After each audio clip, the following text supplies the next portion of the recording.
चिंकीचा नवस फेडाया ज्योतिबा गेलतो. माणसांच्या गर्दीतून निघता निघता नाकी नव. हा पण पोचलो बा एक त्याचा गाभाऱ्या पाहतो. आलो समोर जाऊन बघतो तर काय दोन दोन ज्योतिबा.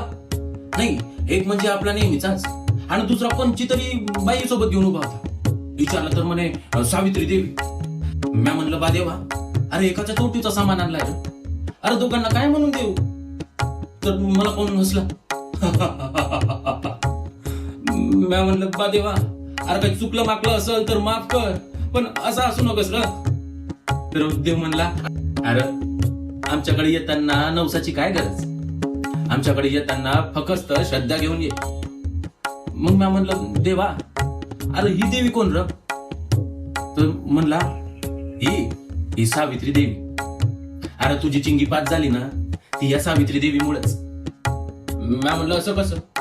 अरे नवस केलता ज्योतिबाला आणि चिंगी 10वी पास झाली ती या सावित्री देवीमुळं. आणि मग माझ्या चिंगीचं काय र, तिनं पण पुस्तके गिरवलीच की. अरे वय, पण कव्हा जेव्हा ती शाळेत गेली तेव्हाच ना. तेव्हा मग या ज्योतिबानं काय केलं रे.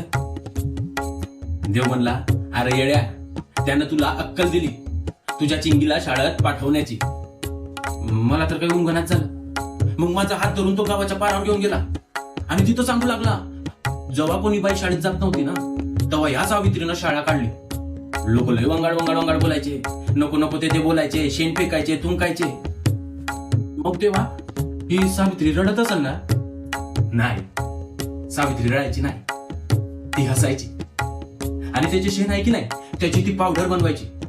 हा देवा, मग त्या पावडरचं काय झालं, त्याची काही उदी बिदी बनवली की काय. नाही, त्याची आता प्रोटीन पावडर झाली. अरे हल्लीच्या मुली आता ऑलिम्पिक मध्ये जे मेडल मिळवतात ना ती ह्याच प्रोटीन पावडर मुळे. देवा, अरे लोईची लक्षण दिसते ही सावित्री देवी. हे तर काहीच नाही. तुला सांगू तिची किती लुगडी वाया गेली र. लोक शेण फेकायचे, थुंकायचे, पण ती सगळी लुगडी ती जपून ठेवायची. देवा, त्या लुगड्यांचं काय केलं र. देवाय, अरे हल्लीच्या मुलीच्या मिस इंडिया मिस वर्ल्ड जिंकतात ना ती हीच कापड वापरून बोधडी पाशी शिवायचं आणि त्याला ते डिझाईन की काय ते म्हणून वापरायचं.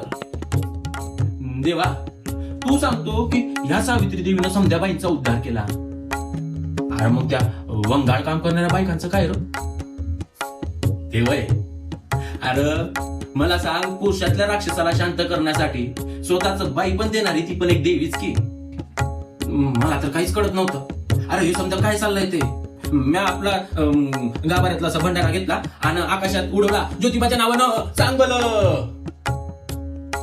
मी खरा चमत्कार बघितला. आकाशात उडवलेला भंडारा खाली येताना त्याची अक्षरं होत होती आणि ती अक्षरं चिंगीच्या कपड्याला जाऊन चिटकत होती. चिंगीची कापडं जिथं जिथं जिथं फाटली होती की नाही ती सगळी जागा त्या अक्षरांना भरली होती. मी पटापट पटापट तो खाली पडलेला भंडाराचा डबीत भरला, चिंगीला हाताला घेतलं आणि घरला निघालो. आणि घरी गेल्यानंतर तो डबा उघडून पाहिला तर काय, डब्यात भंडारा नव्हताच. त्या भंडाऱ्याची आता शाही झाली होती आणि त्याच शाहीनं आता चिंगी रिव्हिजन की काय ती करते. अरे सावित्री देवीच ती चमत्कार दावल्या बिगर राहती भाई.